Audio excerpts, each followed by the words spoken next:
Welcome to Your Healthy Kitchen from Dignity Health Yavapai Regional Medical Center. Welcome to Dignity Health YRMC's Your Healthy Kitchen. I'm your host, Rita Carey Rubin. We have a very special guest here today who has a long history of caring for people living in our community.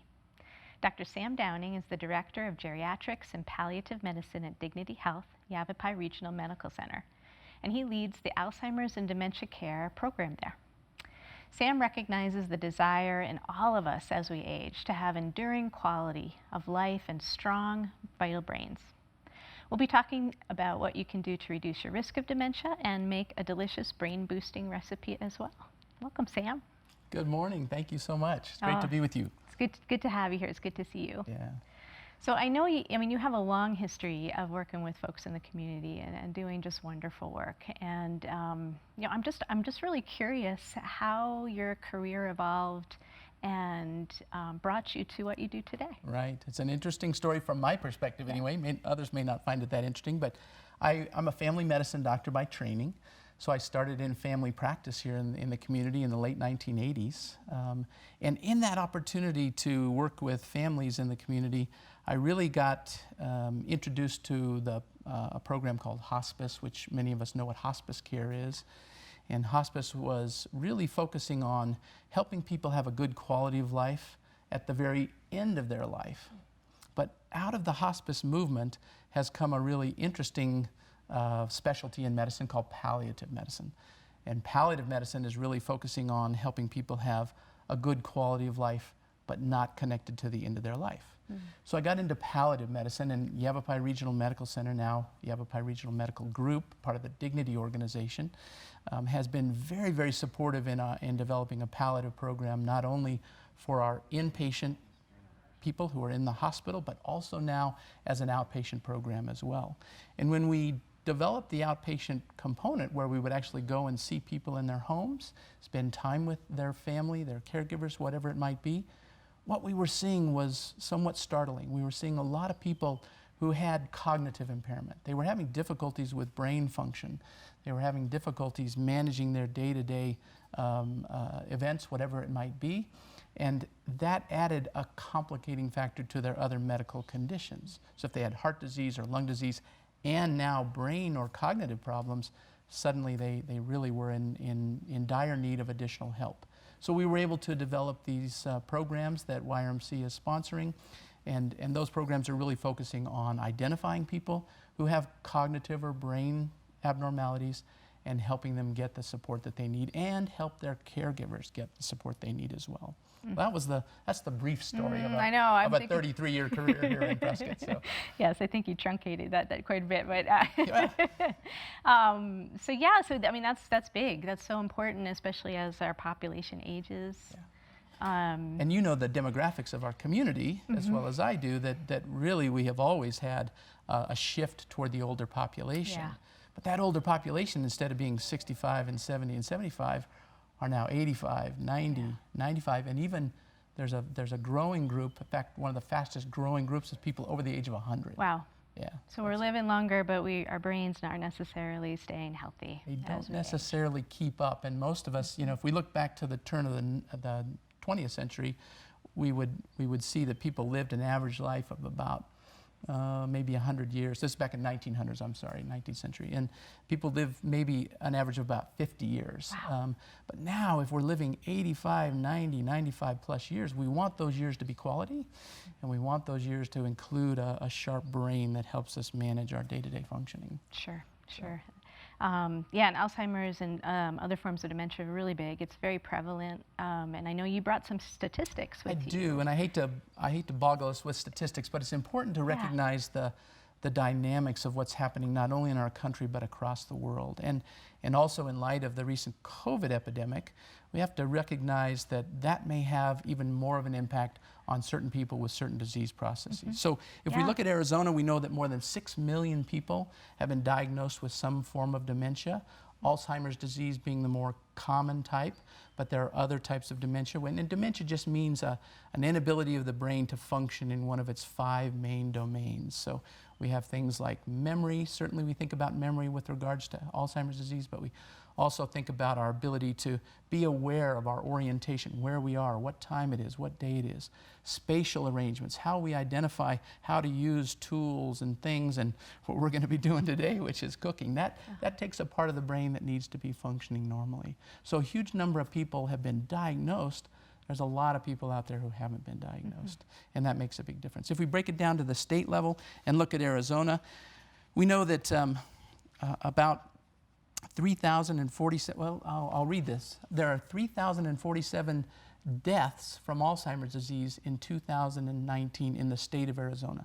So people don't think of dementia necessarily as a terminal illness or as eventually the end of a person's life, but it's now the 5th leading cause of death in our country and is really starting to make progress. As things like heart disease and cancer are being more effectively treated and the death rates are coming down, Alzheimer's is still going up because we don't have great treatments. So again, the point of our statistics, both in the nation as well as the state, are really to identify that this is an epidemic problem affecting mostly our senior population, and so it really needs to be addressed. And in our community, I'm grateful again that Yavapai Regional has identified this need and allowed us to develop these programs. Sure, we're so lucky to have this here. And yeah, I mean, gosh, I read a statistic that once every 3 seconds around the world, someone's diagnosed with Alzheimer's disease. So it's so big. Staggering. So big. And we know that the prognosis is not great. There's not a way we know yet to stop it or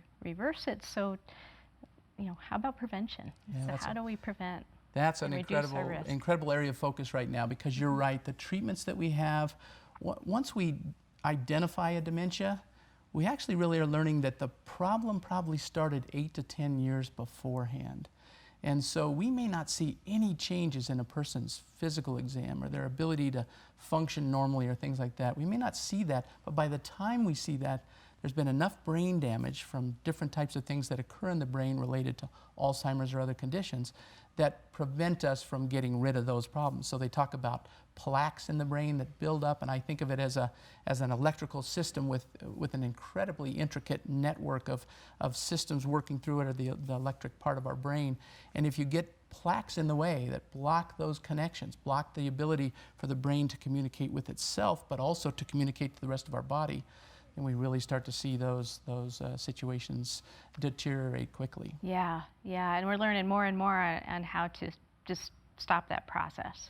Yeah, from an early age. And stopping is good. What we really want to try to do is prevent it. Exactly, right. Prevent it from starting. And we might be able to really slow the process down a lot, which is why identifying people with dementias or other types of cognitive impairments is important, because if we can identify those things, it's like heart failure, if you will. I think of this as brain failure. If the heart fails, we have medications that try to keep the heart pumping and try to keep the heart effectively, doing what it needs to do for our body. Need to do the same thing for the brain. So even when people have been diagnosed, there are things we can do, recommend. Certainly nutritional things is one aspect, exercise, all of those things will make a difference in slowing the process down. But for those of us who don't have any of those changes occurring yet, we start making changes now in our life, we might be able to prevent any sorts of brain problems or brain damage from developing. Right. So it's worthwhile moving it upstream to younger people, moving it upstream to kids in school, moving it upstream to young adults who may not necessarily be focusing on important things like nutrition and diet when they're out living busy lives and eating a lot of fast food and things like that. But things we can do at that stage is going to make a difference. Sure. Well, as you know, I know you know, food is a focus of mine. I like it too. Everyone should. Yeah. It's important. So I brought a recipe with me today that includes ingredients that have been shown to, or that are linked to better brain health, reduced risk of dementia. Wonderful. So I thought we'd maybe start making it together and we can continue our conversation. Sounds great. Sound good? Okay, great. Well, our recipe is called agrodolce blueberries. And it's a sauce, it's a sweet, tart, savory sauce that we're going to serve on some salmon, also a brain healthy food, or some as a bruschetta on some grilled whole grain sourdough toast. So a couple ways to serve it. Would also go very well with poultry, I think. And the recipe comes from Melissa Clark. She's a chef with the New York Times that I follow. I just really enjoy her recipes. And I tweaked the recipe just a little bit to make it more brain healthy. Super. So what we do, we're going to change the fat. In Melissa's recipe, she uses butter, and I'm going to use olive oil instead because that is linked to better brain health and risk of dementia. And then also we're going to use lemon as the acid instead of vinegar because we get more of those plant phytochemicals that have been shown to be so protective. And it also lets us use a little less sweetener. We're going to use some maple syrup for sweetener, which actually has some great nutrients in it as well. Yeah. So I'm going to have you start. Put those blueberries in the pan. We're going to simmer those. There's about 1.5 cups of blueberries, and then we're going to use the lemon zest, which we're going to add at the end of the recipe. So that's a great little zester. There's a great zester, and I just bring it across here. I want to say I love the colors. Oh yeah. I've learned through reading and such, and the data supports the fact that if we eat a diet that has multiple colors, if our plate is colorful, we have a much better chance of getting a wide variety of different phytochemicals from fruits and vegetables. Sure. And so colors make a difference. So this is a very colorful opportunity. It is, and the colors are the phytochemicals very much. You know, they give those plants the color, and as you know, the phytochemicals are protective. They're antioxidant, anti-inflammatory. Really, some of the most nutritious parts of food are the phytochemicals. Yeah, absolutely, absolutely. Yeah. And how to get them in variety is always a challenge because you don't necessarily find that in canned or pre-processed foods the way you would if you buy, just basically fresh fruit and vegetables. Always needs to be a big component of a person's diet is fresh fruits and vegetables. Sure. And that's probably better than vitamins, to be honest with you. A lot of people ask me about vitamins. Oh, yeah. And vitamins aren't bad for you, but natural phytochemicals, which go well beyond what the vitamin supplements provide, is probably much better for us. Absolutely, yeah. There's a change from this look at nutrition, this very reductionist look where we look at the nutrients in the food, but we actually look at the whole foods now and how all of the different factors in the food contribute to health. So yeah, that's really important. And very important with dementia. They're finding more and more links to phytochemicals in food and reduced dementia risk. So, and after you're done zesting that, I'm going to have you juice it. And I think if you juice about half of that lemon, that should be plenty. Okay. We need about 2 tablespoons of lemon juice in the pot. And before it gets too hot, could you pour the wine in there? Ooh, I can, absolutely. Pour the wine. Just a cup of white wine, a wine that's not too sweet. Is this a cup or That's a cup. That's the whole thing? Yeah, okay. It just worked out perfectly. So, people ask about alcohol in terms of whether it's helpful or not. And the recommendations are that, a small amount of alcohol may be good for our brain health, but they also recommend that if you're not inclined to use alcohol, you shouldn't start using alcohol. And if you do use alcohol, you might want to consider keeping it down to 1 glass a day for women and no more than 2 for men. And obviously that's related to body size. Sure, absolutely. So just juice it straight in here? Oh yeah, you could. That would be great. Or I could put it over here. Yeah, I'd put it right in the pot. Right in the pot. So tell me, so we talked a little bit about things to prevent dementia. What are some of the things that show up as some risk factors? So there are a lot of risk factors that we know of, and certainly those risk factors are not surprising for many people. For instance, we know bad things like smoking would be something you would want to quit. There's a clear correlation between smoking and risk of dementia. We know that uncontrolled diabetes, uncontrolled high blood pressure, high risk for dementia. We're recognizing more and more how if you have a sleep disorder, like for instance sleep apnea, one would definitely want to treat that or get that evaluated and treated, because if we don't get a good night's sleep, we might really be impairing our brain function as well. I'm just going to put that straight in. That's okay. We can put it in. We're going to do it toward the end, right? That's okay. I got some more. We can put them in. You can put it in the beginning too. But yeah, if we have some more, we'll add that in the end. It just increases the flavor a little bit. Yeah. So real quick on the sleep thing. So we've learned that the body has this natural mechanism of draining toxic chemicals that build up from our cells. Our cells produce waste products, and they have to be cleared from the body. We didn't really know what happened in the brain. There's actually a system that they've identified called the glymphatic system instead of the lymphatic system, which drains our body and clears impurities out of our body. The brain lymphatic system does the same thing to get rid of waste products from our brain cells, and it typically occurs best when we're sleeping. Wow. So it really has identified that sleep is an important part of what we do as human beings in terms of helping our brain stay healthy. Yeah. If you're not getting a good night's sleep or not getting enough sleep, we know that 4 to 5 hours probably isn't enough in a day, but we know that 7 to 8 hours a day is probably going to help our brain the most. So again, it goes really right along with the whole idea of good sleep, good nutrition, good exercise, avoid toxic things like tobacco and overuse of alcohol, something like that. And then certainly we know that treating those treatable conditions, medical conditions, will make a big difference as well. Yeah, like cardiovascular disease, Yeah. having good blood flow and nutrient delivery to that, to the brain. Absolutely. Yes. Because when you think about it, the brain's going to function best when these arteries, 2 in the back, 2 in the front, that get the blood supply with the blood sugar and the oxygen to our brain, if those are anywhere in any way impaired, it's going to limit our brain's function. Sure. So Yeah, it makes it's a lot all of sense. so connected, so connected. Sam, why don't you throw in that? That's gotta a get little the bunch of thyme. thyme. Yeah, and you don't have to undo it. We're just going to put it Wow. right in there. It'll steep it. Okay. And then throw in those cinnamon sticks as Okay. well. And you've got a spoon there. If you could give it a little stir. I'm going to turn the heat up just a little bit. This is quite an interesting, colorful collection in Isn't here it? as well. It's going to be beautiful when it's done. It's just gorgeous. So what we'll do is we'll let this simmer. I also threw in just a pinch of salt and those shallots, and we'll just let it simmer until about 2/3 of the liquid is reduced. Okay. So it turns into a nice sauce. Okay. And then in the end, we add a tablespoon of olive oil, which adds a nice richness and kind of brings all those flavors together.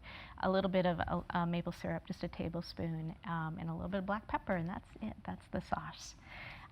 A lot of this super stuff easy. reminds me of what I read about Mediterranean diet. Yes. And Yeah. that really seems to be the diet that most experts are saying is really most consistent with brain health, is a good Absolutely. solid Mediterranean diet. Yes, and there's a research now that's refining that a little bit. It's called the MIND diet, where they're looking at the top 10 foods that they think are connected with the best brain health, and those are blueberries, or berries in general, leafy greens, all kinds of veggies, have to count, beans, nuts, whole grains, fish, poultry, olive oil, and wine.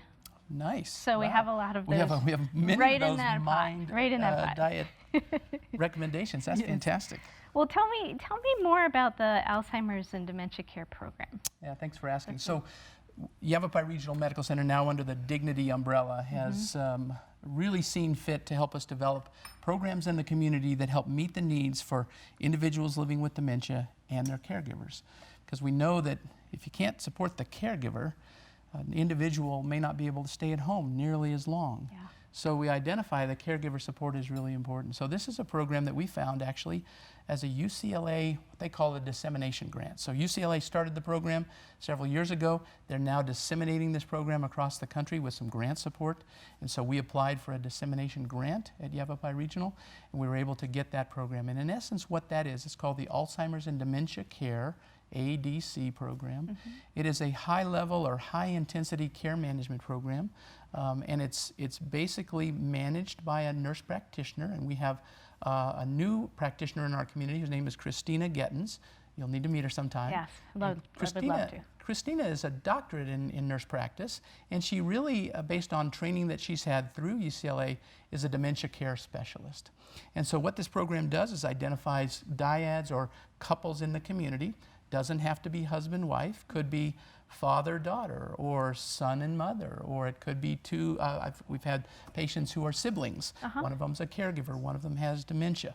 So it's a person identified with dementia and their caregiver get brought into this program, which is a high touch or frequent involvement with our support services to not only identify how they're doing at home, but also to try to help keep them at home.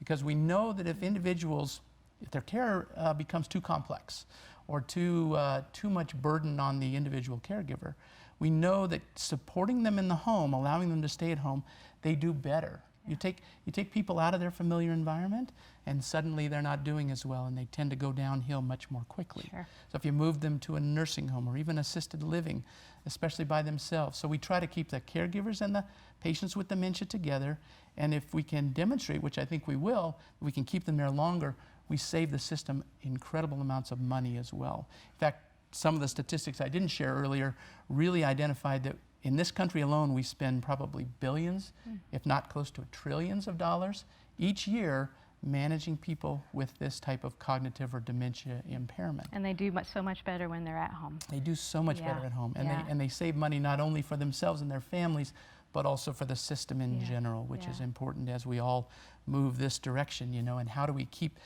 take care of baby boomers, for instance, that are now hitting the 65 and older age groups to the point that we could overwhelm the system if we're suddenly expecting all those folks to be in assisted living or care homes or nursing homes, things like that. And people just do better at home. Yeah. We're all getting older, even though we try to I hope I'm not deny it. here. No, we're good. We're You're okay. good. Yeah, it's just going to simmer. Well, tell me, how do people get connected with the program? So our outpatient program, and again, this is for couples in the community. It's not for people who have advanced stages of dementia to the point that they're on hospice care, for instance. That's one of the exclusion criteria. They have to have a caregiver. That's an important inclusion criteria. But if they're interested in finding out more of this program, they can be referred by their medical provider or a specialist, or they can self-refer, which is cool as well. So nice. if I haven't, for instance, if I haven't told my primary care provider that my wife is developing dementia, or nobody's aware of that, I can still get involved in this program. And so what you would do is contact the Yavapai Regional Medical Center Palliative Medicine and Geriatrics Department, and I think that number will be on our screen, but I can share that number if you want. It's 928-775-5567, and that's the way that they would get connected. They'll get some basic questions. There'll be some paperwork that identifies what their needs might be, and then Christina will set up at a minimum a 90-minute visit. Her first visit is 90 minutes. How many people go to the doctor and get 90 minutes of anything? I don't know anybody does that. And it really takes time. It really takes time. Yeah. So Christina would sit down with them either in our office or, if they prefer, in their home. And sometimes seeing people in their home setting is better for them. So that's the sort of intro to the program that they'll have. And then Christina will set up a care plan. And that care plan will basically include what they can look forward to as far as her contacts and how to reach her. So that's the other component. You know, sometimes things happen in the middle of the night or on a weekend, and it's hard to get a hold of a doctor. Christina's program has access to a provider 24/7, and so that call number is available. So we really look to enhance that support for folks so that they really feel comfortable managing this. And it's as much for caregivers as it is for the individuals with dementia, because again, that caregiver support piece is so important. Yeah, so wonderful that it's so accessible and hands-on. And for the caregivers, I think I've read that there are 11 million caregivers in the country that provide unpaid support to folks with dementia. It's just huge. I call caregivers heroes. Oh gosh, because they are the unsung heroes, not only just for dementia, but for individuals living with multiple chronic conditions. So if we live into our 80s or 90s, it doesn't mean we don't need additional care and support. And it's those caregivers that really make all the difference in terms of improving our quality of life. Sure. Yeah, absolutely. I've seen that in my own life. That's so important. Yeah. Absolutely. Well, Sam, you brought a book, and I wondered if you wanted to mention it. I would absolutely like to mention it. Yes, And it's tell a us book about it. I had heard about on NPR radio, actually, and read the book recently. And it really brings together in an understandable way kind of these exact same things we've been talking about. What is it that happens in the brain that causes brain deterioration and decline? How can we prevent that from happening? And then if we do have a problem that's developed, how do we treat that, or what kind of approaches might help? And it's called Keeping Sharp.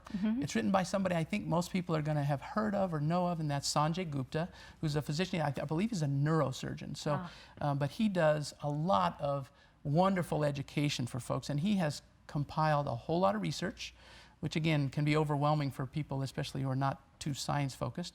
But that research again is presented in a way that it's understandable, and he gives very clear recommendations, including kind of a 12-week program that you can get into, and it will really be focused on improving your brain condition, whatever it may be. So it's good for people with deteriorating brain conditions, but also great for folks whose brain is sharp. We do know that Dementia, by the time we start to see it in somebody or recognize it as a problem, they start to have trouble functioning, whatever, probably started 8 to 10 years prior to that. So really the pendulum is shifting more toward prevention. Yeah. And prevention makes a big deal. So this book is great. I would recommend it to anybody. A great book, yes, and I've heard Sanjay speak, and he's so knowledgeable, and yeah, I'm going to get that book.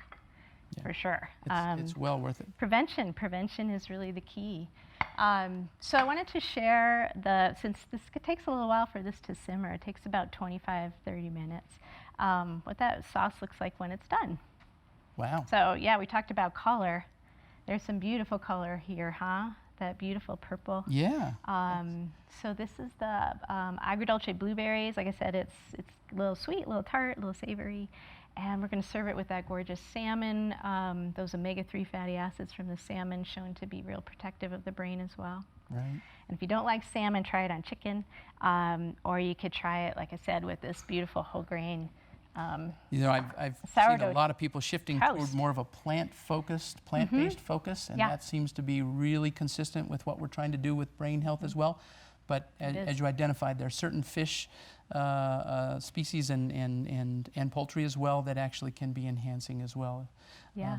So definitely some changes in the common American diet, yes. But at the same time, ones that are really palatable and really not a difficult thing to do for most people. Exactly. I mean, that's my whole philosophy. It doesn't have to be hard to make good food delicious, you know, and beautiful as well. So, thank you so much. Thank you so much. It's been so much fun to talk to you, and thank you, and to Rita. see you again. You too. And for sharing more about that program. Such an important piece. Like you said, we're all getting older, and it's good to know that it's there, but also to really focus on prevention. Yeah, and we look forward to having folks, again, either get a referral from their physicians or medical providers, or just give us a call to get information and can refer themselves. Great. Because a lot of people would feel more comfortable doing it on their own, I think. Sure. And we want to encourage that. We don't want to have barriers to people getting in to get assessed and to have this program available to them. So. Yeah, well, that's fantastic. Well, folks, you know, while looking up the Alzheimer's and Dementia Care Program, remember to also go to yrmchealthconnect.org and click on the Your Healthy Kitchen blog to access all of our informative videos and delicious recipes. And there is something there for everyone, and each recipe has been curated or created with ease of preparation, affordability, and long-term health in mind. All of our recipes fit into a Mediterranean eating style that has been shown to prevent dementia and other chronic diseases. And you can also follow me on Facebook at YRMC's Your Healthy Kitchen, where I post photos, videos, recipes of the meals I make at home, plus links to my favorite food, cooking, and gardening sites on the web. So I hope to see you there soon.